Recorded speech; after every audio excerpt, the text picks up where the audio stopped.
और दूसरे टर्मिनल 62 आए और दूसरे टर्मिनल एग्जाम में उसके 48 नंबर आए, ठीक है, रेस्पेक्टिवली। मतलब पहले जो टर्मिनल एग्जाम हुआ उसमें उसके 62 मार्क्स आए, दूसरा टर्मिनल एग्जाम हुआ उसमें उसके 48 मार्क्स आए, और तीसरे टर्मिनल एग्जाम में find the minimum marks he should get in the annual exam to have an average of at least 60 marks.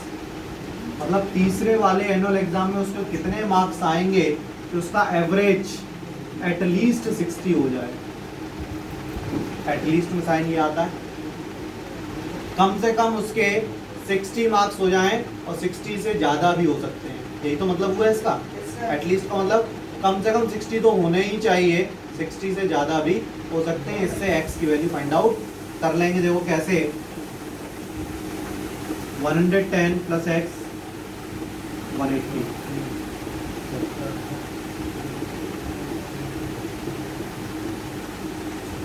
बात समझ में आई? क्वेश्चन समझ में आया ये? कि उसके पहले टेस्ट में इतने मार्क्स आए, दूसरे टेस्ट में इतने मार्क्स आए, तीसरे टेस्ट में उसके कितने मार्क्स होंगे, जबकि एटलीस्ट उसके 60 मार्क्स होने चाहिए। एवरेज 60 मार्क्स होने चाहिए। एवरेज क्या होता है, जितने एग्जाम में अपॉन में दिया था, एवरेज तो निकालना आता ही है। जैसे 2 का एवरेज निकालना है तो अपॉन 2 होगा, 3 का एवरेज निकालना है तो अपॉन 3, 4 टर्म्स का निकालना है तो अपॉन 4, ठीक है। तो ऐसे 3 टर्म्स का निकालना था तो अपॉन 3 और एटलीस्ट 60। यहाँ से हमने x की वैल्यू फाइंड आउट कर ली। कोई डाउट? अब सुनिए आगे, एक और क्वेश्चन इसी तरीके का क्या है कि रवि ऑब्टेन्ड, इसी एक्सरसाइज का क्वेश्चन है ये, Ravi obtained 70 and 75 marks in first 2 unit test. 70 और 75 मार्क्स उसके फर्स्ट 2 यूनिट टेस्ट में आए। ये क्वेश्चन नंबर 21 है।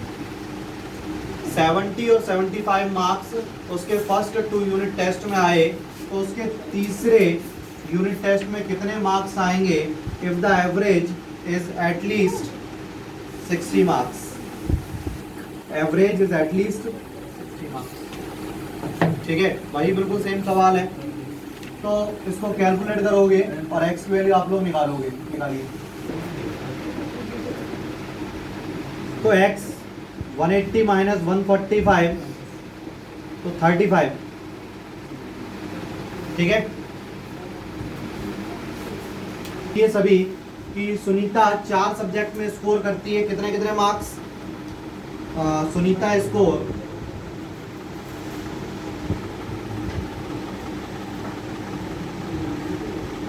87, 92, 94 and 95 marks in 4 subjects.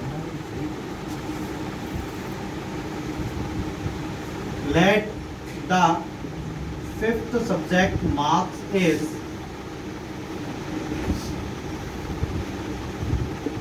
x. So according to question, 87 plus 92 plus 94 plus 95 plus x upon 5 is at least 90,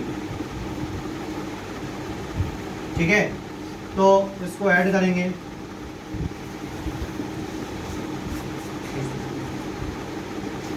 three 368 upon x plus x upon 5 at least 90।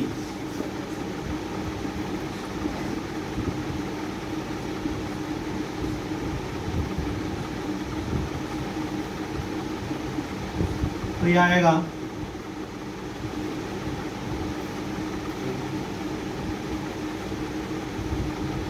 15 में से 6 गया 82।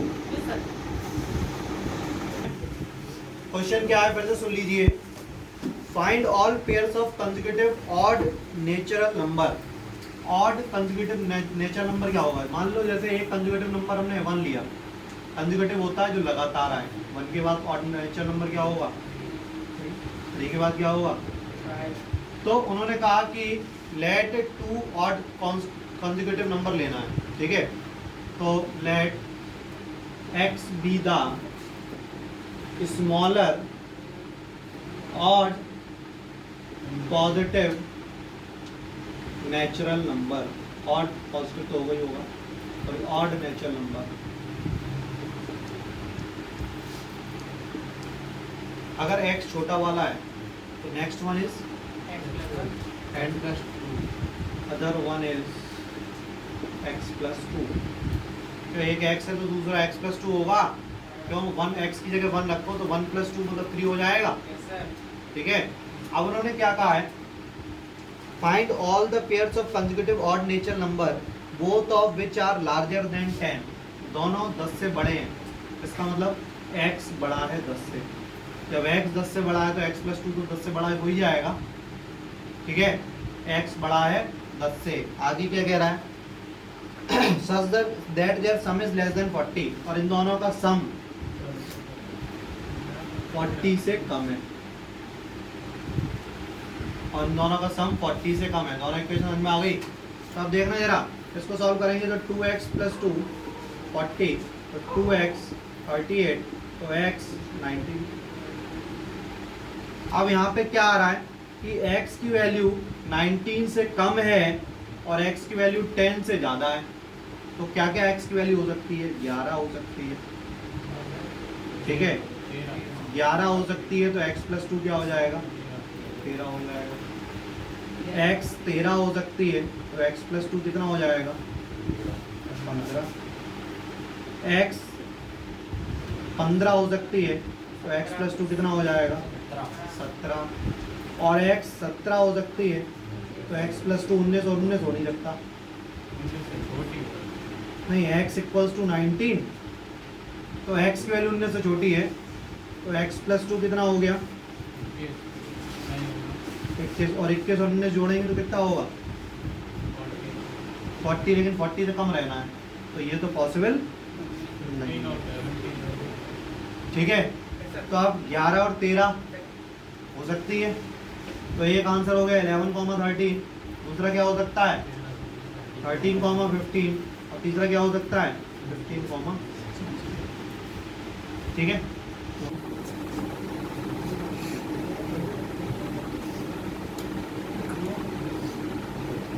Question number 23 क्या है,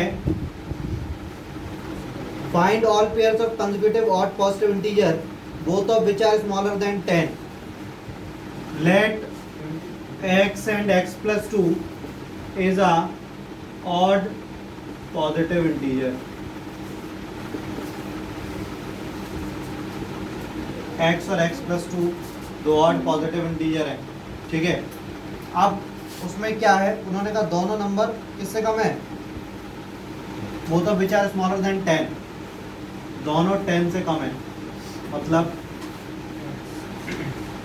10 बड़ा है और x छोटा है, x plus 2 में भी 10 बड़ा है और ये छोटा है। तो यहाँ से x की वैल्यू क्या हो सकती है, 8 हो सकती है। यहाँ पे 10 रखी तो 10 plus 2 12 हो जाएगा, 10 से बड़ा हो जाएगा, तो x की वैल्यू 8 हो सकती है और 8 से कम हो सकती है। ठीक है, ये चीज़ क्लियर हो गई। उसके अलावा आगे क्या कह रहा है वो, and their sum is more than 11, और x और x plus 2 का सम 11 से बड़ा है, यही तो हुआ। तो 2x plus 2, तो 2x, तो x की वैल्यू क्या निकल के आई 9/2, मतलब 4.5 से बड़ी। अब क्या आया, x की वैल्यू 4.5 से बड़ी है और 8 से छोटी है, तो x की वैल्यू क्या क्या हो सकती है, ऑड नंबर है तो 5 हो सकती है और 7 हो सकती है, 7 हो सकती है, और 5 होगी तो ये कितनी हो जाएगी, x plus 2 7 हो जाएगी, और x 7 है तो x plus 2 कितना हो जाएगा। तो इसके पॉसिबल आंसर क्या हुए, 5, 7 या 7, इज दैट क्लियर। यहाँ तक कोई दिक्कत है नहीं, नोट कर लीजिए। Find all pairs of consecutive even positive integer, find all pairs of consecutive even positive integer both of which are larger than 5, both of which are larger than 5, दोनों 5 से बड़े होने चाहिए, and their sum is less than 23, both of which are larger than 5 and their sum is less than 23। Solve करें इसको। देखो x x plus 2 is a even positive integer, पहले तो इवन पॉजिटिव इंटीजर मान लिया। अब ये क्वेश्चन में क्या दिया है पहले इसको समझिए। Both of which are larger than 5, दोनों नंबर 5 से बड़े हैं तो छोटा वाला भी 5 से बड़ा होना चाहिए। तो बड़ा वाला तो अपने आप 5 से बड़ा हो जाएगा, ठीक है। छोटा वाला 5 से बड़ा है।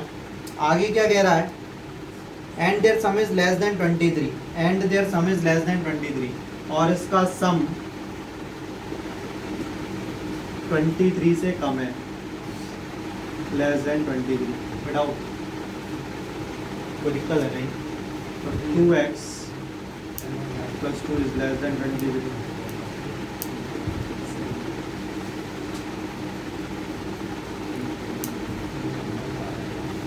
टेन 10.5 आया, 10.5 आएगा। अब x की वैल्यू क्या है, 5 से बड़ी है और 10.5 से छोटी है, तो 5 से बड़ा इवन नंबर क्या होगा, 6। जब एक x 6 है तो x प्लस 2 क्या होगा, 8। और क्या हो सकता है, 8 हो सकता है, तो x प्लस 2 क्या हो जाएगा, 10। तो नंबर क्या आ गए, 6, 8 और 8, 10 is 3 times